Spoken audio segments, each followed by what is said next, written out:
AI 시대 역설로 뛰어넘기 관계편 16의 2강 제목 행복한 부부의 조건 감정 조율력 부재 결혼 후 더 행복해지는 부부는 무엇이 다른가 오프닝 안녕하세요. AI 시대의 역설로 뛰어넘기 관계편입니다. 결혼할 때 우리는 이런 약속을 합니다. 평생 사랑하겠습니다. 그런데 이상합니다. 분명 사랑해서 결혼했는데 살다 보면 사랑보다 서운함이 먼저 쌓일 때가 있습니다. 아내가 말합니다. 당신은 내 말을 듣기는 해? 남편은 억울합니다. 아니, 내가 뭘 그렇게 잘못했는데? 아내는 외롭다고 말하고 있는데 남편은 내가 뭘 잘못했는지를 찾습니다. 남편은 좀 쉬고 싶다고 말하고 있는데 아내는 나를 피한다고 받아들입니다. 같은 집에 살고 같은 밥을 먹고 같은 침대에서 잠드는데 어느 순간 두 사람은 서로 다른 언어를 쓰기 시작합니다. 사랑이 사라진 걸까요? 아닙니다. 어쩌면 사랑이 부족한 것이 아니라 서로의 감정을 조율하는 힘이 부족했기 때문인지 모릅니다. 피아노와 바이올린은 각자 아름다운 소리를 냅니다. 하지만 아무리 좋은 악기라도 서로 다른 음으로 연주하면 음악이 아니라 소음이 됩니다. 부부도 마찬가지입니다. 좋은 사람 두 명이 만났다고 저절로 좋은 부부가 되는 것은 아닙니다. 그래서 오늘 이야기의 역설은 이것입니다. 행복한 부부는 사랑이 많은 부부가 아니라 감정을 잘 조율하는 부부입니다. 오늘은 결혼 후 더 행복해지는 사람들의 비밀, 감정 조율력에 대해 이야기해 보겠습니다. 행복한 부부의 역설 5가지. 역설 1. 사랑만으로는 행복해지기 어렵다. 연애할 때는 상대의 감정에 민감합니다.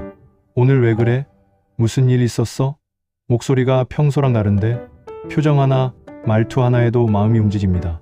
그런데 결혼하고 시간이 흐르면 신기한 일이 벌어집니다. 가장 사랑했던 사람이 가장 익숙한 사람이 됩니다. 그 익숙함은 때때로 관심의 자동절전 모드를 켭니다. 아내가 한숨을 쉽니다. 연애할 때 남편이라면 물었을 겁니다. 왜? 무슨 일 있어? 단 한 글자가 추가됐을 뿐인데 그 안에 담긴 온도는 완전히 다릅니다. 왜? 와 또 왜? 한쪽에는 관심이 있고 다른 한쪽에는 피로가 있습니다. 남편도 마찬가지입니다. 퇴근하고 말없이 앉아 있습니다. 아내가 묻습니다. 무슨 일 있어? 아니, 그런데 왜 그렇게 말이 없어? 아무 일도 없다니까. 아내는 생각합니다. 나한테 화났나? 남편은 생각합니다. 제발 조금만 내버려 두면 안 되나? 여기서부터 엇갈립니다. 한 사람의 침묵은 회복인데 다른 사람에게는 거절로 들립니다. 한 사람의 질문은 관심인데 다른 사람에게는 간섭으로 느껴집니다. 사랑이 없어서가 아닙니다. 서로의 감정 주파수가 조금씩 어긋나기 시작한 것입니다. 사랑은 여전히 있는데 그 사랑을 주고받는 방식이 달라진 것입니다. 역설 이 부부는 말 때문에 싸우지만 사실 감정 때문에 싸운다. 남편이 늦게 들어옵니다. 아내가 말합니다. 전화 한 통하는 게 그렇게 어려워? 남편이 대답합니다. 일하다 보면 그럴 수도 있지. 아내의 목소리가 올라갑니다. 당신은 항상 그래. 남편도 지지 않습니다. 또 시작이네.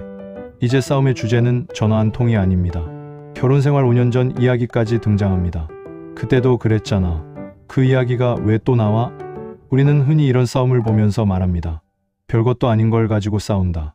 정말 별것 아닐까요? 아내가 싸우는 이유는 전화 한 통 때문만이 아닐 수 있습니다. 그 말 밑에는 이런 감정이 숨어 있습니다. 나는 당신에게 중요한 사람이고 싶어. 남편의 일하다 보면 그럴 수도 있지. 밑에도 다른 감정이 숨어 있을 수 있습니다. 나도 힘든데 왜 내 사정은 알아주지 않지? 겉으로는 전화 때문에 싸우지만 속으로는 두 사람이 이렇게 외치고 있는 겁니다. 내 마음 좀 알아줘. 그런데 우리는 상대의 감정을 듣지 않고 상대의 말 또는 메시지와 싸웁니다. 그래서 부부싸움은 법정처럼 변합니다. 누가 옳았는지, 누가 먼저 잘못했는지, 누가 더 많이 참았는지 증거를 꺼냅니다. 그런데 부부관계에서는 판결은 이겼는데 관계는 질 수 있습니다. 말싸움에서 이기고 사람을 잃는 것입니다. 그래서 행복한 부부에게 필요한 능력은 논리력이 아니라 때로는 번역력입니다. 왜 전화 안 했어?를 당신에게 나는 중요한 사람이고 싶어 라고 번역하고 나 좀 내버려둬를 지금은 마음을 추스를 시간이 조금 필요해 라고 번역할 줄 아는 힘, 그것이 바로 감정 조율력의 시작입니다. 역설 3. 감정 조율은 상대를 바꾸는 기술이다. 많은 부부가 갈등을 해결하려고 할 때 제일 먼저 하는 일이 있습니다. 상대를 고치려고 합니다. 당신은 말투부터 고쳐야 해. 당신은 너무 예민해. 당신은 왜 그렇게 무뚝뚝해? 그런데 여기에는 함정이 있습니다.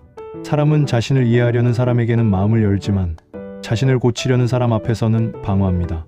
당신은 왜 그렇게 예민해? 이 말을 듣는 순간 상대는 자신의 감정을 설명하지 않습니다. 자신을 방어하기 시작합니다. 내가 예민한 게 아니라 당신이 무심한 거야. 그리고 다시 시작됩니다. 행복한 부부는 여기서 조금 다릅니다. 상대를 고치기 전에 상대의 마음에서 나는 음을 먼저 듣습니다.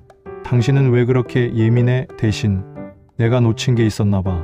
뭐가 제일 서운했어? 이 한마디가 관계의 방향을 바꿉니다. 감정 조율은 한쪽이 다른 한쪽에 맞추는 것이 아닙니다.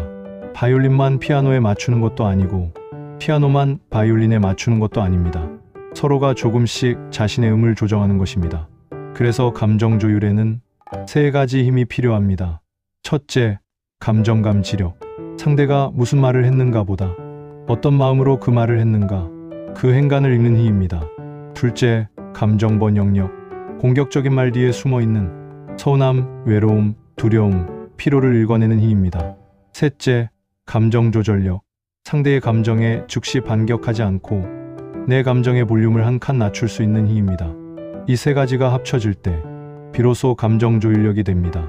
역설사 행복한 부부는 싸우지 않는다. 우리는 행복한 부부를 보면 이렇게 생각하기 쉽습니다. 저 부부는 별로 안 싸우겠지.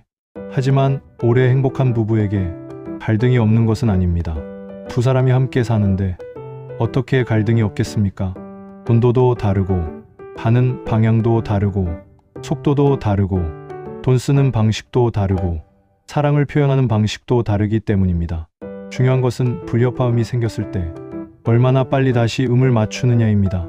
그래서 감정 조율력이 높은 부부에게는 특별한 말들이 있습니다. 잠깐, 내가 너무 세게 말했어. 당신 말이 무슨 뜻인지 다시 들어볼게. 누가 맞는지를 따지기 전에 당신이 왜 속상했는지부터 알고 싶어. 그리고 아주 강력한 한마디가 있습니다. 우리 지금 서로 이기려고 하는 것 같아.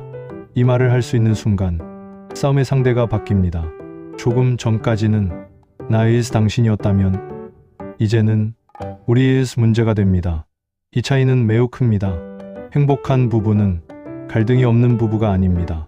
갈등이 생겨도 다시 우리로 돌아올 줄 아는 조율을 잘하는 부부입니다. 역설 5 행복한 부부는 처음부터 잘 맞는 사람들이다. 결혼 전에 해보는 고민 중에 이런 게 있습니다. 우리 둘이 잘 맞을까? 하지만 더 중요한 질문은 어쩌면 이것인지 모릅니다. 우리는 다를 때 맞춰갈 수 있는가? 사람은 변합니다. 30대의 나와 50대의 나는 다릅니다. 직장이 바뀌고 아이들이 자라고 부모가 늙고 몸도 마음도 변합니다. 결혼식 날 완벽하게 맞았던 두 사람도 세월이 흐르면 다시 조율해야 합니다. 그래서 결혼은 완성된 두 사람이 만나는 일이 아니라 계속 변하는 두 사람이 계속 서로를 다시 배우고 조율해야 하는 일인지도 모릅니다. 젊은 날에는 사랑하는 법을 배우고 중년에는 이해하는 법을 배우고 세월이 더 흐르면 기다려주는 법을 배웁니다. 처음에는 손을 잡는 것이 사랑이었다면 나중에는 상대의 보폭에 내 걸음을 맞추는 것이 사랑이 됩니다. 여기서 오늘 강의의 가장 중요한 문장을 말씀드리고 싶습니다. 사랑은 두 사람을 만나게 하지만 조율은 두 사람을 함께 걷게 만든다. 감정 조율력을 높이는 5가지 습관, 거창한 기술이 필요한 것은 아닙니다. 1점 말보다 감정을 먼저 듣는다. 왜 또 늦었어? 라는 말을 들으면 늦었다에만 반응하지 마십시오. 그 뒤에 숨어있는 기다렸어, 걱정했어, 서운했어 를 들어보십시오. 2점, 감정을 단정하지 말고 확인한다. 화났지? 보다 혹시 내가 한 말 때문에 마음이 상했어? 라고 물어보십시오. 단정은 벽을 만들지만 질문은 문을 엽니다. 3점, 감정의 온도가 높을 때 결론 내리지 않는다. 물이 끓고 있을 때는 바닥이 보이지 않습니다. 감정도 마찬가지입니다. 화가 최고조에 있을 때는 해결보다 상처가 먼저 나옵니다. 잠시 멈추는 것은 회피가 아닙니다. 관계를 보호하기 위한 브레이크입니다. 4점, 너를 나로 바꿔 말한다. 당신은 왜 맨날 그래? 보다 나는 그럴 때 조금 외로워. 비난은 상대를 법정에 세우지만 감정 표현은 상대를 내 마음 안으로 초대합니다. 5점, 하루에 한 번 상대의 감정 온도를 묻는다. 거창할 필요 없습니다. 오늘 어땠어? 그리고 한마디만 더 붙이면 됩니다. 진짜로. 오늘 어땠어? 진짜로? 어쩌면 이 짧은 질문 하나가 멀어지고 있던 두 사람을 다시 이어줄 수도 있습니다. 클로징. 결혼식에서는 두 사람이 서로에게 반지를 끼워줍니다. 하지만 결혼 생활에서는 반지만으로 관계를 지킬 수 없습니다. 매일 조금씩 서로의 마음에 귀를 기울여야 합니다. 어떤 날은 내가 먼저 맞추고, 어떤 날은 당신이 먼저 맞춥니다. 어떤 날은 아름다운 화음이 나오고, 어떤 날은 불협화음도 납니다. 중요한 것은 한 번도 틀리지 않는 것이 아닙니다. 틀어진 뒤에도 다시 맞출 수 있다는 믿음입니다. 그래서 저는 행복한 결혼의 비밀을 완벽한 사랑이라고 말하고 싶지 않습니다. 오히려 불완전한 두 사람이 서로의 마음을 평생 조율해가는 것, 그것이 행복한 부부의 조건 아닐까요? 오늘의 평기한 평생 기억해야 할 한 문장입니다.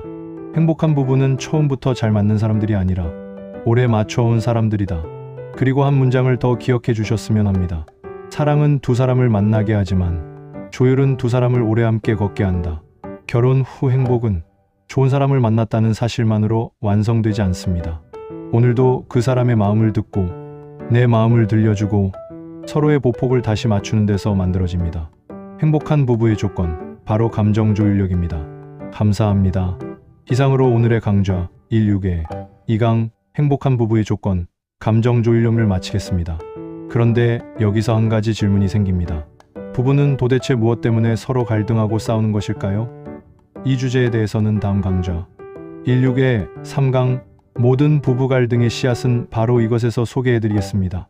그리고 구독과 좋아요, 공유 버튼 누르셨는지 확인해 주시면 감사하겠습니다.